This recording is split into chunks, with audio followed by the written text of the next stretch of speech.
Hey everyone, welcome to the Catholicpreneur podcast. I'm your host, Mitch Fisher. Today's guests, we have Zach and Anna Haney. They run the Becoming Catholic Instagram account. They reached over 1 million people with their content, really just kind of documenting their faith journey as a family. They have 3 girls. They're expecting a 4th child here soon. I'm excited to invite them in. Before we do so, I was just on a really good retreat at the Conception Abbey. They put on a retreat called Encountering Christ, and it was a really fruitful experience. My question this week was, what's your maybe go-to annual retreat or a good retreat that you've been on recently to help grow in your Catholic faith and your spiritual journey? What's that retreat called? Where's it at? would be curious to hear your thoughts. So, yeah, I've really been convicted of the importance of Lectio and just prayer in general. So it was really fruitful. Glad to have done that and seen my brothers there as well. But I'll go ahead and invite Zach and Anna in. I'll give them a moment. Zach and Anna, how are you doing? Good. Thanks How are so you much for doing? hopping on. Doing well. Yeah, I appreciate you both taking the time to chat. I'm very, very excited to learn more about you both and everything you do. But let's just Yep. start if you just want to go ahead and introduce yourselves and what you do. Yeah, absolutely. So my name is Zach Haney. This is my wife, Anna, and uh, I'm an entrepreneur, been an entrepreneur pretty much my entire life. Anna and I own a couple of different businesses together. And more importantly, we've got 3 beautiful little girls and one on the way. So we reside in Kansas, and I'll let Anna share a little bit about herself. Yeah, I help Zach some with the businesses, but mostly, take care of the kids and stuff at home. And then I did start an Instagram account, Becoming Catholic, and Zach's really helped and encouraged me with that. So that's been growing, and that's kind of more just for fun. But Yeah. Yeah. That's awesome. Very cool. Well, I'm in Grand Island, Nebraska, so we're not super far from each other. Right. Um, so that's all awesome. I know your story involves, conversion and reversion, I guess.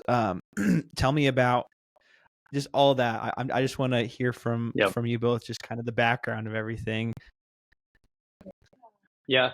So I was, born Catholic, raised Catholic, and I guess my understanding really of the faith was fairly minimal. I guess I would say I was just I don't know if it's a good, like a mediocre Catholic. Just, we would go to mass probably 90% of the time, but I wasn't really sure why I was Catholic, and when Anna and I met, she definitely had questions that I couldn't answer. And so I wasn't really a defender of the faith because I really just didn't know how to answer the questions that Anna had for me. So it was an easy, not that Anna was trying to, make me leave the church. I was on me, but I did end up stepping away from the faith for probably 4 or 5 years, and Anna started attending the church that she was a part of at the time, and we got married, and I think, and you can share more about that, but Anna had more questions, and I think just definitely the Holy Spirit, God's grace, like just bringing Anna closer, and just you started asking really good questions, and I decided with you that we need to figure that stuff out together. Mhm. Yeah, so I grew up in a awesome Protestant home and school, really just learning so much about Christianity and Jesus and the Bible. And just, I definitely heard very probably typical anti Catholic things growing up that weren't really true, but what, Protestants maybe think is true about the Catholic faith, but isn't really true. So when, we went on a couple dates, and so I just asked him some of those things I had heard about Catholics, like praying to Mary and just things like that. And he was, he just didn't really have answers, which is fine. So anyways, I invited him to my Protestant church and he loved it. And we started just, going there. But when we were engaged, I started looking into natural family planning because I didn't want to take birth control just for health reasons. And all these Catholic moms were popping up on YouTube explaining natural family planning. And then a Catholic Answers video came up explaining why, birth control is wrong. So I loved that. And I watched it and I just found myself agreeing with everything they were saying. And I'd never heard that birth control was, morally wrong or anything like that. And so that really just started piquing my interest in Catholicism. And I was like, well, what else do Catholics believe? Because I really agree with what they're saying. So I started watching a lot of Catholic Answers videos where they answer Protestants' questions, and they were all questions that I was having. And so I just kind of became obsessed with it. And, I was like, Zach, bring me to your old Catholic church. I want to go to a mass. And so he did. And it was always just such an amazing experience. But I don't think you were quite ready to really go in yet, which was fine. Everyone's on their own journey. So I decided to kind of drop it. I was like, I don't want to convert to Catholicism by myself. And if he doesn't want to do that and come back to the faith, that's fine. So I dropped it. But I still feel like I was always kind of wanting to learn more about it. And I did pray the rosary a couple times before I even really knew much about it, but I just was so drawn to it. So I really do think that has something to do with us eventually coming to the faith together later. And then he met a friend. This was maybe 3 years later. Yeah. After all that, he met a friend that was Catholic and he had a Catholic shirt on. And Zach said, oh, my wife's really interested in Catholicism. Oh, that's cool, you're Catholic. And he invited us to his church. He attends a traditional Latin Mass. And we were like, what is that? We'd never heard of that. And so we went, and it was just unlike anything we'd experienced. You'd never been to a Latin Mass either. Yeah. And we just fell in love with that, tradition. Mass, with the tradition. And so Zach was like, you should take classes here to learn more. And he went to a lot of the classes with me, actually. And there was just no turning back. The more I learned every week at class, it was like, wow, it was just so amazing. Yeah. So that's part of the story. Wow. That is so cool. I mean, that just hearing you explain all that, like how one thing led to another, especially like just looking up answers to your questions and like the value of having like so much content out there that can help like someone on their faith journey like that. It's like, that's just a beautiful testament to the need for that. So I appreciate you sharing that. So that's really interesting. The traditional Latin Mass. What about that? Like, because I've been to a few and I like really appreciate, we don't have any around where I'm at. What was that like experiencing that and then having that be kind of a springboard for your reversion? Yeah, I mean, definitely I was overwhelmed, like in a good way. I just, of course, walk in and there were just so many people. I mean, we got there probably a few minutes before, but it was almost standing room. Like there just wasn't enough places to sit. And, all of the women had head coverings on, and I mean, just stuff that I had never seen before. And I know, the confession line, they were running confessions and, people waiting, in line for that. And I, of course, didn't know what the priest was saying, but, because I, grew up attending mass, I could, figure out kind of where we were at, what was going on. And it just, I don't know. I saw, I feel like, I guess I understood more about the mass, even though I couldn't really understand what the priest was saying at the time. It's kind of bizarre to say it like that, but I really just felt connected to what was going on, and it sparked curiosity in me. And so when she started taking the classes, I did my best to make it to as many as I could, because I learned so much, and I feel like that is just a great recommendation for any Catholic out there to go back to, some of those classes like later on and just, open some of these books and really understand why it is that we're Catholic, what it is that the Mass truly is is about. And yeah, those classes were able to solidify that for me. I'd imagine that whole process like kind of wreaked some havoc on like family life and juggling your businesses. Tell me a little bit about what that process was like. Yeah, my family, my folks ended up kind of coming with me to outside of the Catholic Church there, and so really at the end of that, my entire family kind of went elsewhere. So for Anna, it was probably more of a personal, I don't know what you call it, struggle, but just like the last thing we want to do is create any type of um, issues within our family or make her family feel like the upbringing that she had wasn't correct or anything like that. Like we, I love her parents; they are amazing, and so it was probably more difficult for you. And I feel like we just kind of almost didn't even bring it up. Like they knew that we were going to church somewhere else, but we hadn't really talked about it for a long time. And, my folks, they were supportive of it and they've actually attended Mass with us again. And I feel like we've actually been able to help them understand things that my parents just didn't even, really understand at the time. So, as far as business goes, I mean, yeah, it was a little bit of a juggling act with the classes weekly for you, because we don't have a Latin Mass, eh, extremely close. It's a 30-minute commute. So, for us, trying to navigate some of that, but being, self-employed, it does provide a little bit more of an opportunity to be flexible at times too. So that was a blessing for us for sure. Very good. So tell me a little bit about your businesses right now. Like, what are you working on Mhm. right now? Um, and how has that been impacted, especially by your faith life?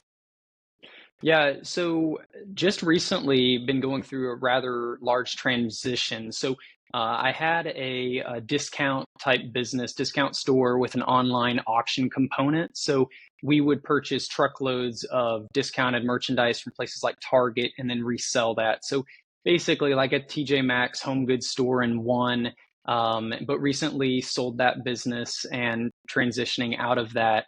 Right now, we've got a market where there's over 100 different small business owners under one roof. So they rent space from us, and then we market the market and get people there to shop. We host events and different promotions to bring in the business. Some of the other things that Anna and I do are plan community events. And that's something that I was doing previously before we got married. That's where I got started originally, was in the event planning production side. So I started doing that at 16, and later on I sold that business, and then COVID of course hit, so there were no events for quite a while for us. But slowly we've been adding that back to our plate, and I really enjoy that. That's where I feel like my passion really just shines, is with the events. I love kind of working backwards. So, some people, that might stress them out, this, everything leading up to one day. But for me, I kind of thrive with that, where there's lots of, boxes to check, and you've got to get all this stuff accomplished before that event. I mean, it'll be here before you know it. So, Anna definitely assists with that. And I'm able to work from home to where, we can bounce things off of each other and, kind of knock tasks out together. Very cool. Anna, when did you start the Instagram, and how did it kind of from beginning to now? What was that journey like? Especially as you started to realize you were reaching so many people. I want to say she, I think she started it late last year. So maybe November of, yeah, 23. Because I was baptized in February of 23, and then maybe Yep. later that year, November. And he really encouraged me to start it. And I was just posting very inconsistently at first, just little things from my story. And people, it just was organically growing. People were definitely interested, but I was just, not posting very much. And then I was at about 900 followers in Probably, yeah, 2 months ago. So at the end of May, that's when Anna just, I mean, you really focused on it. You were, posting daily. So she really started to change the way that she was running that page. And, it does take time and energy, but I mean, obviously within the last 2 months, you've proven that Yeah. it can pay off. Yeah, just posting every day and just trying to, make it look nice and all that. But yeah, the people's interest, it has just grown. It was growing organically before that, but it's just the interest people have in it is amazing. People are really drawn to the beauty. So I love when you can present it in such a beautiful way. And when I was, first really looking into Catholicism, I followed accounts that talked about, Catholicism, the beauty of it. And it really did just draw me to it so much. And it's funny because now some of those accounts follow me that I followed, Prior. And it's just kind of mind blowing to me. And I was like, you inspired me to faith. So it's just been fun. And then, messages from people that are like, oh, I'm coming back to the faith, or I'm converting, I'm starting classes. That is so inspiring to me. And we've had a lot of interest in, women veiling, because I do post that I wear veils to mass. So, but yeah, the growth has been kind of mind blowing, but it's really fun to post about. And it's a good outlet for me because I just love talking about the Catholic faith and our story of converting and coming back to the faith. Yeah. Yeah. No, that's so beautiful, because I think, to your point, there's so many people like thirsting for like knowledge or just truth, and just the way that you are organically sharing your journey and what you're learning and what you're praying, your faith journey. I think that's just so valuable, and such a beautiful mission, and a beautiful gift. So thank you for what you do. I think obviously it's impacting lives, and it's a huge thing. And there's so many, from what I've seen too, there's so many like niches, even in the Catholic sphere, of like the things people are going through and talking about, yours becoming Catholic, like that are resonating with people. And so when you can share your story in that unique way through video or photos, and it can make a huge impact. What's some of the content strategy that you found has been working well as far as trying to reach your audience through Instagram? I guess what have you learned has worked well that you're trying to double down on?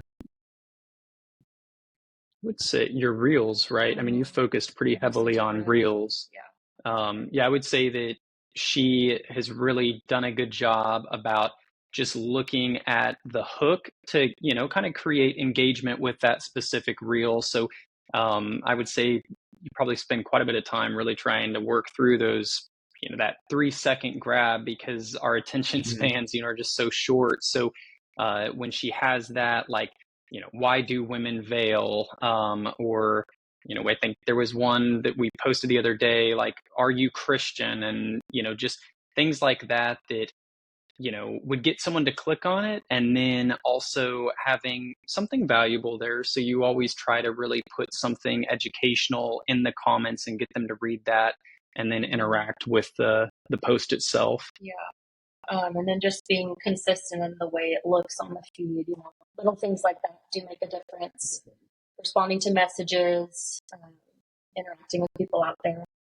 Yeah. One thing I love about the name Becoming Catholic is it was originally about just me becoming Catholic, literally, and it still is about my story. But, I feel like all Catholics we're always trying to, become better and grow in our faith. So, even if you're, not someone that's like, oh, just converting to the faith, like, I hope it inspires everyone in their faith to grow deeper. Yeah. Right. Yeah. That's really cool. What would you say your biggest surprise has been in creating content and like doing it in a way that's obviously gaining followers and kind of helping you network? I'm sure you've met some interesting people through that. Like, what's been the most surprising thing throughout? Yeah, I mean, I guess for like with maybe some of the things that you have put out there that you weren't really thinking that people would engage with, or even respond to. But, you've had, 40 some people reach out about, like a course that they want you to put out there. So, I mean, I think that number one, you don't know unless you try. You put things out there, and you also don't know what you don't know. So there's still a ton of things that we're trying to work through. And like I mentioned, Anna, I mean, this account, number one, we want it to be a blessing and encouragement to other people. So, we don't really have a set business plan around this. Like, will this make money? We don't know. I mean, it's made a little bit as far as referral income goes, through links and things. But, really, we hope that, we can develop a community, like you mentioned, where it's people that are interested in converting, but Catholics that have questions, or maybe they were like me, that we want to reignite that flame and get them excited, for being a Catholic. So I guess for me, that's one of the most surprising things is just some of the pieces of content that you've spent a lot of time on, and that you thought, would people really engage with this, and they definitely have. Yeah, definitely the veiling.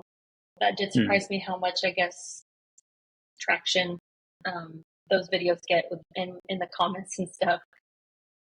Right. That was surprising. So yeah, and I feel like you've been able to help women who, maybe say that, I mean, yeah, there's been a lot of women that are like, I've always wanted to do that, but no one else does, and I'm nervous. What are they going to think? So just being able to encourage them that, it's beautiful devotion if you feel called to do it. You may inspire others that have the same doubts and fears you have. And just think about, the Blessed Virgin Mary and all the other female saints throughout church history that wore veils to Mass. So, yeah, that was one surprising thing that people, I guess just the traction that those videos got. And it always still just catches me off guard when someone's like, oh, this really just inspired me, or now I want to go back to Mass, or, and which is all, God working that out. But that's always just a lovely thing to see. Yeah, for sure. What would be your advice to like other Catholic creators or even Catholic entrepreneurs trying to use social media to reach people? Because I think especially businesses, I can struggle with like, where do I start? Like, what should I be creating? And obviously you've kind of figured that out. So what would be your advice to those people trying to reach their audience within their Catholic sphere? Yeah, I would say definitely defining your niche. So really understanding who it is that you're targeting. Yeah, whether it's a local business or something that, e-commerce services, things that you do online, I would just really create that clarity of who it is that you are trying to be in front of. And then, I mean, from there, if it's Instagram, Facebook, things that we've seen is Anna's page is, or I guess our page, it's very educational. So we tried to pick like one thing. So not entertainment, education, like I guess ours would be inspirational too, but like you're not going to see Anna out there making funny Catholic videos, which is totally fine. Like there are some really funny Catholic comedians out there, but that just isn't what we wanted specifically for that page. And I think that it can get a little bit confusing for your followers if you start to kind of like change things up all the time or have different things. Like we want when one of Anna's videos pops up in the feed, like people go, oh, that's becoming Catholic, that's Anna's content. So we want to produce content in a way that people are going to remember that. And I think that's where that consistency is key with that. And finding, once you find out what your niche is and who your target audience is, like what's the pain point that they have that you can help them with, right? And, address things in that way, like, whatever their pain point may be. Yeah. If you're struggling in your faith, this can help you. Right. So the way you present like a solution to their problem is really important. Yeah. Trying to help them with a pain point in their life. So thinking of things that way too. Yeah.